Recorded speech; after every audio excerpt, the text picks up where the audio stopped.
Study of education channel को स्वागत करुच्ची पे समस्त को स्वागत। तो आज भिडियो आम आलोचना करवा इतिहास पे हिस्ट्री नाई कि हिस्ट्री पे पूर्व क्लास रे आम जो यूनिट 2 पे गौतम बुद्ध विषय अर्थात बौद्ध धर्म और जैन धर्म पे एमसीक्यू सीरीज कंटिन्यू करुले बुझला।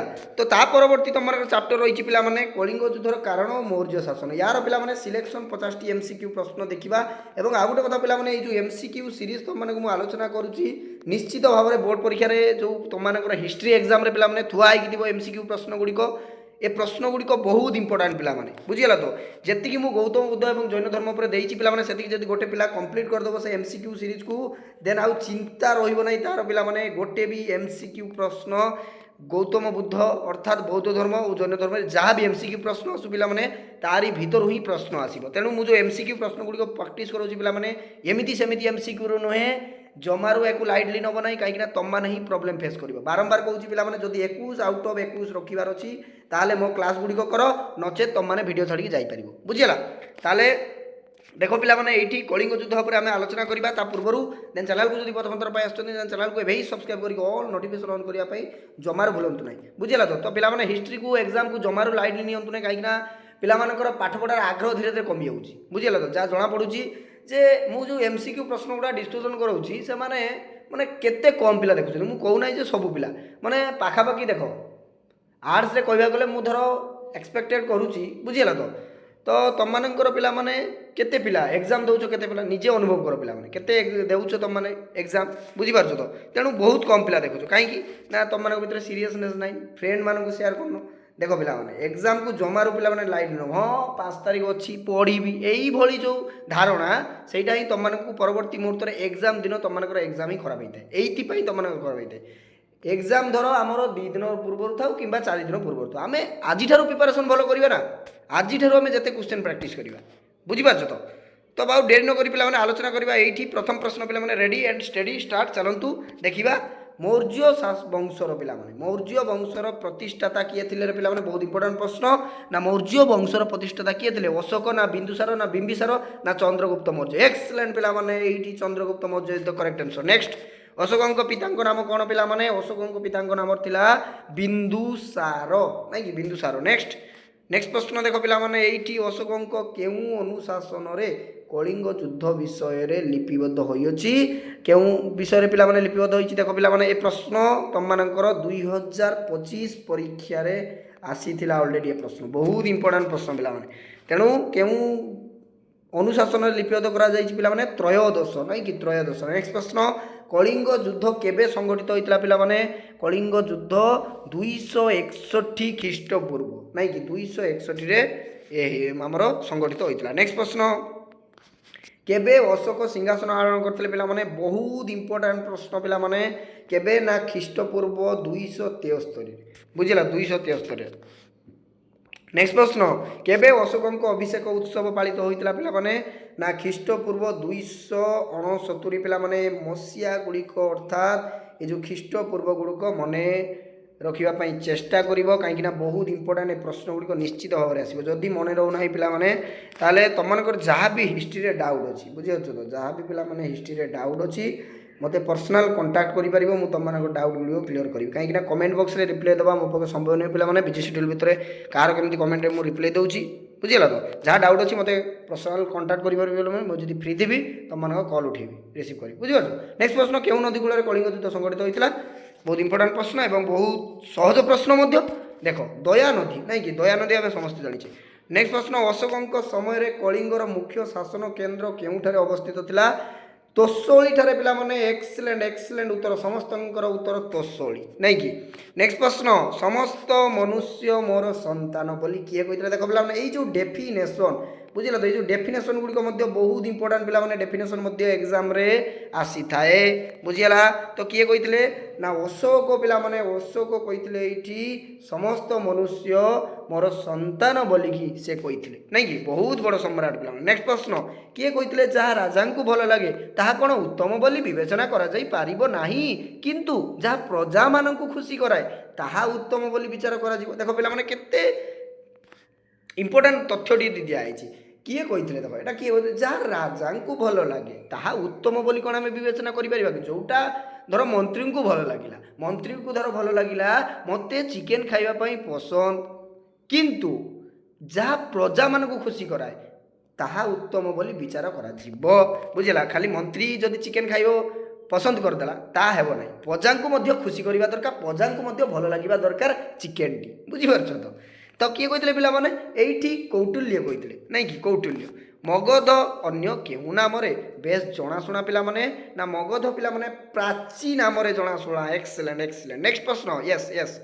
ଦେଖ ଫଟାଫଟ ଆଲୋଚନା କରିବା ପିଲାମାନେ। ଏଇ MCQ ପ୍ରଶ୍ନ ଗୁଡ଼ିକ ଯେଉଁ ପିଲାମାନେ ମୋ ସହିତ ପ୍ରାକ୍ଟିସ୍ କରିବ ସେଇ ପିଲାମାନେ ହିଁ 21 ଆଉଟ୍ ଅଫ୍ 21 ରଖିବ ନିଶ୍ଚିତ ଭାବରେ ହିଷ୍ଟ୍ରିରେ ପିଲାମାନେ। କେଉଁ ବୌଦ୍ଧ ସନ୍ନ୍ୟାସୀ ଅଶୋକଙ୍କୁ ବୌଦ୍ଧ ଧର୍ମରେ ଦୀକ୍ଷିତ କରାଇଥିଲେ ପିଲାମାନେ? ଆମେ ସମସ୍ତେ ଜାଣିଛେ ଉପଗୁପ୍ତ। ବୁଝିଲା ତ? ଅପସନ୍ ପଢ଼ିବି ନାହିଁ ପିଲାମାନେ, ଡାଇରେକ୍ଟ ଉତ୍ତର କହିବି କାହିଁକିନା ଫଟାଫଟ ଆମକୁ ଆଲୋଚନା କରିବାର ଅଛି। କେଉଁଠାରେ ଦ୍ୱିତୀୟ ବୌଦ୍ଧ ସମ୍ମିଳନୀରେ ଆୟୋଜନ କରାଯାଇଥିଲା? ନା ପାଟଳିପୁତ୍ରଠାରେ। ନେକ୍ସଟ ପ୍ରଶ୍ନ, କେଉଁ ଉପାଦାନରୁ ଚନ୍ଦ୍ରଗୁପ୍ତ ମୌର୍ଯ୍ୟଙ୍କ ରାଜ୍ୟ ଶାସନ ସମ୍ପର୍କରେ ଜଣାପଡ଼ିଥାଏ? ନା ଅର୍ଥଶାସ୍ତ୍ର ପିଲାମାନେ। ଅଷ୍ଟାଦଶ ତୀର୍ଥ କେଉଁ ସମ୍ରାଟଙ୍କ ରାଜଦରବାରରେ ସ୍ଥାନ ପାଇଥିଲା? ନା ଚନ୍ଦ୍ରଗୁପ୍ତ ମୌର୍ଯ୍ୟ। ନାଇଁ କି? ନେକ୍ସଟ ପ୍ରଶ୍ନ, ପାଟଳିପୁତ୍ରରେ ପୌର ଶାସନ ନିମିତ୍ତ କେତେ ଗୋଟି ବିଭାଗ ଗଠନ କରାଯାଇଥିଲା ପିଲାମାନେ? 6 ଗୋଟି। ନାଇଁ କି? ନେକ୍ସଟ ପ୍ରଶ୍ନ, ଶାସନର ସୁବିଧା ପାଇଁ ଚନ୍ଦ୍ରଗୁପ୍ତ ମୌର୍ଯ୍ୟ ତାଙ୍କ ସାମ୍ରାଜ୍ୟକୁ କେତେ ଗୋଟି ଅର୍ଥାତ୍ କେତେ ଗୋଟି ପ୍ରଦେଶରେ ବିଭକ୍ତ କରିଥିଲେ ରେ? ନା 4 ଗୋଟି ପ୍ରଦେଶରେ ପିଲାମାନେ ବିଭକ୍ତ କରିଥିଲେ। ଉତ୍ତରାପଥର ରାଜଧାନୀର ନାମ କ'ଣ ଥିଲା ପିଲାମାନେ? ତକ୍ଷଶିଳା। ନାଇଁ କି? ତକ୍ଷଶିଳା। ନେକ୍ସଟ ପ୍ରଶ୍ନ, ଅବନ୍ତୀ ପଥର ରାଜଧାନୀର ନାମ କ'ଣ ଥିଲା? କ'ଣ ଥିଲା? ନା ଉଜ୍ଜୟିନୀ ଥିଲା ପିଲାମାନେ, ଉଜ୍ଜୟିନୀ। ନାଇଁ କି? ନେକ୍ସଟ ପ୍ରଶ୍ନ, ଦକ୍ଷିଣା ପଥର ରାଜଧାନୀର ନାମ କ'ଣ ଥିଲା? ଦେଖ ପିଲାମାନେ, ଏଇଟା ତମମାନଙ୍କର ଏଇ ଯେଉଁ ରାଜଧାନୀ ଗୁଡ଼ିକ ବହୁତ ଇମ୍ପୋର୍ଟାଣ୍ଟ ପିଲାମାନେ, ଏ ପ୍ରଶ୍ନ ଗୁଡ଼ିକ ମଧ୍ୟ ଆସିଥାଏ। ସୁବର୍ଣ୍ଣଗିରି ଥିଲା। ନାଇଁ କି? ପ୍ରାଚୀର ରାଜଧାନୀର ନାମ କ'ଣ ଥିଲା? ପାଟଳିପୁତ୍ର ଥିଲା। ନେକ୍ସଟ ପ୍ରଶ୍ନ, ମୌର୍ଯ୍ୟ ଯୁଗରେ ଦେୱାନୀ ମୋକଦ୍ଦମାର ବିଚାର ନିମିତ୍ତ ନ୍ୟାୟାଳୟ ଗୁଡ଼ିକୁ କ'ଣ କୁହାଯାଉଥିଲା? ନା ଧର୍ମସ୍ଥାନୀୟ। ନାଇଁ କି? ଧର୍ମସ୍ଥାନୀୟ କୁହାଯାଉଥିଲା। ନେକ୍ସଟ ପ୍ରଶ୍ନ, ମୌର୍ଯ୍ୟ ଯୁଗରେ ଫୌଜଦାରୀ ମୋକଦ୍ଦମା ଗୁଡ଼ିକର ବିଚାର ପାଇଁ ଉଦ୍ଦିଷ୍ଟ ନ୍ୟାୟାଳୟ ଗୁଡ଼ିକୁ କ'ଣ କୁହାଯାଉଥିଲା ରେ? କ'ଣ କୁହାଯାଉଥିଲା? ନା କଣ୍ଟକ ସଦନ। ଏକ୍ସେଲେଣ୍ଟ ଏକ୍ସେଲେଣ୍ଟ ପିଲାମାନେ, ନିଶ୍ଚିତ ଆମେ ବିଜୟ ହେବା। ନାଇଁ କି? ନିଶ୍ଚିତ ଆମେ ଜିତିବା ପିଲାମାନେ। ହିଷ୍ଟ୍ରିରେ ମଧ୍ୟ ପୁରାପୁରି 80 ଆଉଟ୍ ଅଫ୍ 80 ନେଇକି ଆସିବା। ନାଇଁ କି? କୌଟିଲ୍ୟ କେଉଁ ପୁସ୍ତକ ରଚନା କରିଥିଲେ? କୌଟିଲ୍ୟ ଅର୍ଥଶାସ୍ତ୍ର ପୁସ୍ତକ ରଚନା କରିଥିଲେ। ନେକ୍ସଟ ପ୍ରଶ୍ନ, ମୌର୍ଯ୍ୟ ଶାସନରେ ରାଜସ୍ୱ ଆଦାୟ ମୁଖ୍ୟଙ୍କ ପଦବୀର ନାମ କ'ଣ ଥିଲା? ସମାହର୍ତ୍ତା। ନାଇଁ କି? ନିମ୍ନୋକ୍ତ ସ୍ଥାନମାନଙ୍କ ମଧ୍ୟରୁ କେଉଁ ସ୍ଥାନଟି ଅଶୋକଙ୍କ ଜୀବନ ସହିତ ସମ୍ପୃକ୍ତ ନୁହେଁ? ପାବା। ନାଇଁ କି? ପାବା। ନେକ୍ସଟ ପ୍ରଶ୍ନ, ମୌର୍ଯ୍ୟ ସମ୍ରାଟଙ୍କୁ ସମ୍ବାଦ ପରିବେଷଣ କରୁଥିବା କର୍ମଚାରୀଙ୍କ ନାମ କ'ଣ ଥିଲା? ନା ପ୍ରତିବେଦକ ଥିଲା। ପ୍ରତିବେଦକ। ମେଘାସ୍ତିନୀ କେଉଁ ପୁସ୍ତକ ରଚନା କରିଥିଲେ ପିଲାମାନେ? ଇଣ୍ଡିକା। ନାଇଁ କି? ଇଣ୍ଡିକା ରଚନା କରିଥିଲେ ମେଘାସ୍ତିନୀ।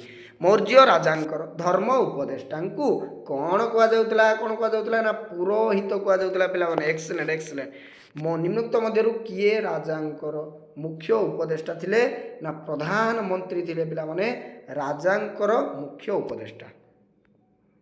ହଁ ୟେସ୍। ଦେଖ, ଅଶୋକଙ୍କ ସମୟରେ ମନ୍ତ୍ରିମଣ୍ଡଳକୁ ଅନ୍ୟ କେଉଁ ନାମରେ ନାମିତ କରାଯାଇଥିଲା? କେଉଁ ନାମରେ ନାମିତ କରାଯାଇଥିଲା ପିଲାମାନେ?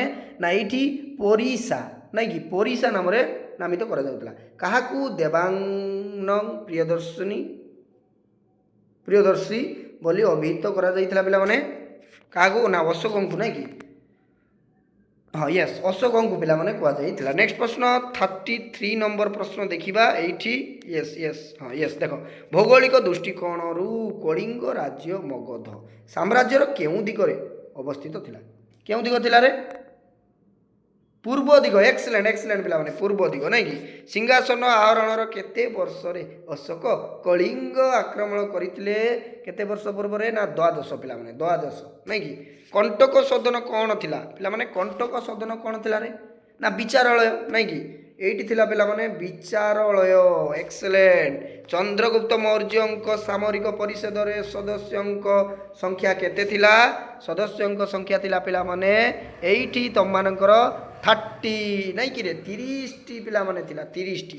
କେଉଁ ଚନ୍ଦ୍ରଗୁପ୍ତ ମୌର୍ଯ୍ୟଙ୍କ ସାମ୍ରାଜ୍ୟର ଅବନ୍ତୀ ପଥ ପ୍ରଦେଶର ରାଜଧାନୀ ଥିଲା? ନାଇଁ କି? ଉଜ୍ଜୟିନୀ ପିଲାମାନେ is the excellent answer, Ujjayini. Next ପ୍ରଶ୍ନ, ଅଶୋକଙ୍କ ରାଜତ୍ୱ ସମୟରେ କଳିଙ୍ଗର ରାଜଧାନୀର ନାମ କ'ଣ ଥିଲା? କ'ଣ ଥିଲା? କ'ଣ ଥିଲା ରେ? ନା 38 ପ୍ରଶ୍ନ ତୋଷଳି। ନାଇଁ କି? ତୋଷଳି। ନେକ୍ସଟ ପ୍ରଶ୍ନ, ଚନ୍ଦ୍ରଗୁପ୍ତ ମୌର୍ଯ୍ୟଙ୍କ ଉତ୍ତରାଧିକାରୀ କିଏ ଥିଲେ? ଚନ୍ଦ୍ରଗୁପ୍ତ ମୌର୍ଯ୍ୟଙ୍କ ଉତ୍ତରାଧିକାରୀ କିଏ ଥିଲେ? ବିନ୍ଦୁସାର ଏକ୍ସେଲେଣ୍ଟ ଏକ୍ସେଲେଣ୍ଟ ପିଲାମାନେ ବିନ୍ଦୁସାର ନାଇଁ କି। ନେକ୍ସଟ ପ୍ରଶ୍ନ ଅଶୋକଙ୍କ ଶିଳାଲେଖ ଗୁଡ଼ିକ ମୁଖ୍ୟତଃ କେଉଁ ଲିପିରେ ଲେଖାଯାଇଥିଲା ପିଲାମାନେ? କେଉଁ ଲିପିରେ ଲେଖାଯାଇଥିଲା? ବ୍ରାହ୍ମୀ ନାଇଁ କି ବ୍ରାହ୍ମୀ। ଅଶୋକଙ୍କ କେଉଁ ଶିଳାଲେଖ କଳିଙ୍ଗ ଯୁଦ୍ଧ ଉପରେ ଆଲୋକପାତ କରେ? କଳିଙ୍ଗ ଯୁଦ୍ଧ ଉପରେ ଆଲୋକପାତ କରେ କୋଉଟା? ନା ତ୍ରୟୋଦଶ ଶିଳାଲେଖ ନାଇଁ କି ତ୍ରୟୋଦଶ ପିଲାମାନେ। ନେକ୍ସଟ ପ୍ରଶ୍ନ ମୌର୍ଯ୍ୟମାନଙ୍କ ସମୟରେ କେଉଁ ରାଜକୋଷର ଦାୟିତ୍ୱରେ ଥିଲେ ପିଲାମାନେ? କୋଷାଧ୍ୟକ୍ଷ ନାଇଁ କି କୋଷାଧ୍ୟକ୍ଷ। ନେକ୍ସଟ ପ୍ରଶ୍ନ କେଉଁମାନେ ଅଶୋକଙ୍କ ରାଜତ୍ୱ ସମୟରେ ଲୋକମାନଙ୍କର ଆଧ୍ୟାତ୍ମିକ ବିକାଶ କାର୍ଯ୍ୟରେ ନିୟୋଜିତ ଥିଲେ ପିଲାମାନେ? କେଉଁମାନେ ଥିଲେ? ଧର୍ମ ମହାପାତ୍ର। କେଉଁ ଶତାବ୍ଦୀରେ ମୌର୍ଯ୍ୟ ରାଜବଂଶର ଅଭ୍ୟୁଦୟ ହୋଇଥିଲା ପିଲାମାନେ? ମୌର୍ଯ୍ୟ ଯେଉଁ ରହିଛି କେଉଁ ଶତାବ୍ଦୀରେ ହେଇଥିଲା? ନା ଖ୍ରୀଷ୍ଟପୂର୍ବ ଚତୁର୍ଥ ନାଇଁ କି ଖ୍ରୀଷ୍ଟପୂର୍ବ ଚତୁର୍ଥ। ମୌର୍ଯ୍ୟ ବଂଶର ପ୍ରତିଷ୍ଠାତା କିଏ ପିଲାମାନେ? ମୌର୍ଯ୍ୟ ବଂଶର ପ୍ରତିଷ୍ଠାତା କିଏ ଥିଲେ? ଚନ୍ଦ୍ରଗୁପ୍ତ ମୌର୍ଯ୍ୟ ନାଇଁ କି। ନନ୍ଦ ବଂଶର ଶେଷ ରାଜା କିଏ ଥିଲେ ପିଲାମାନେ? ନନ୍ଦ ବଂଶର ଶେଷ ରାଜା କିଏ ଥିଲେ? ନା ଧନନନ୍ଦ ନାଇଁ କି ହଁ ଧନନନ୍ଦ ପିଲାମାନେ ଧନନନ୍ଦ। ନେକ୍ସଟ ପ୍ରଶ୍ନ ଚନ୍ଦ୍ରଗୁପ୍ତ ମୌର୍ଯ୍ୟ କେବେ ମୃତ୍ୟୁବରଣ କରିଥିଲେ ପିଲାମାନେ? ଚନ୍ଦ୍ରଗୁପ୍ତ ମୌର୍ଯ୍ୟ 298 ଖ୍ରୀଷ୍ଟପୂର୍ବରେ ମୃତ୍ୟୁବରଣ କରିଥିଲେ। ମୌର୍ଯ୍ୟ ବଂଶର ଶେଷ ରାଜା କିଏ ଥିଲେ ପିଲାମାନେ? ମୌର୍ଯ୍ୟ ବଂଶର ଶେଷ ରାଜା ଥିଲେ ବୃହଦତ୍ତ ବୁଝିଲା। ଅଶୋକଙ୍କ ରାଜାଭିଷେକ କେବେ ହୋଇଥିଲା ପିଲାମାନେ? ରାଜାଭିଷେକ କେବେ ହୋଇଥିଲା? ଖ୍ରୀଷ୍ଟପୂର୍ବ 269 ନାଇଁ କି। ଅଶୋକ ତାଙ୍କର 99 ଜଣ ଭ୍ରାତାଙ୍କୁ ହତ୍ୟା କରି ସିଂହାସନ ଆରୋହଣ କରିଥିଲେ ବୋଲି କେଉଁଥିରେ ବର୍ଣ୍ଣନା କରାଯାଇଛି? କେଉଁଥିରେ ବର୍ଣ୍ଣନା କରାଯାଇଛି ପିଲାମାନେ? ଦୀପବଂଶ ପିଲାମାନେ ଦୀପବଂଶ ବୁଝିଲା। ଦୀପବଂଶରେ ତାଙ୍କର କ'ଣ ହେଇଛି? ନା 99 ଜଣ ଭ୍ରାତାଙ୍କୁ ସେ ହତ୍ୟା କରି ସିଂହାସନ ଆରୋହଣ କରିଥିଲେ ସେଥିରେ ବର୍ଣ୍ଣନା ରହିଛି ବୁଝିଲା। ତ 50ଟି ପ୍ରଶ୍ନ ପିଲାମାନେ ଡିସ୍କସନ୍ କଲି। ଏଇ 50ଟି ପ୍ରଶ୍ନକୁ ଭଲ ଭାବରେ ପ୍ରାକ୍ଟିସ୍ କର। ନେକ୍ସଟ କ୍ଲାସ୍ରେ ଆଉ ଯେତିକି ପ୍ରଶ୍ନ ରହିଲା ପିଲାମାନେ ଆଉ 81ଟି ତୁମମାନଙ୍କର ରହିଛି ଅର୍ଥାତ୍ ଆଉ 31ଟି ପ୍ରଶ୍ନ ରହିଲା। ତ 31ଟି ପ୍ରଶ୍ନ ଆମେ କମ୍ପ୍ଲିଟ୍ କରିବା। ୟୁନିଟ୍ 2ର ଚାପ୍ଟର ନମ୍ବର 2 ଆମର କମ୍ପ୍ଲିଟ୍ ହେଇଯିବ। ନେକ୍ସଟ ଆମେ ଦେଖିବା ଚାପ୍ଟର। ଏଇଭଳି ପିଲାମାନେ ସିରିଜ୍ ମୁଁ କଣ୍ଟିନ୍ୟୁ କରିକି ଶେଷ କରିବି ତୁମମାନଙ୍କର। ତେଣୁ କ୍ଲାସ୍ ଗୁଡ଼ିକ କାଇଣ୍ଡଲି ପିଲାମାନେ ଆଟେଣ୍ଡ କରିଚାଲ। ଏକ୍ଜାମ୍ ବହୁତ ବଢ଼ିଆ ହେବ। ରହିଲି ସମସ୍ତଙ୍କୁ ସାଧୁବାଦ। ଥ୍ୟାଙ୍କ ୟୁ ଧନ୍ୟବାଦ।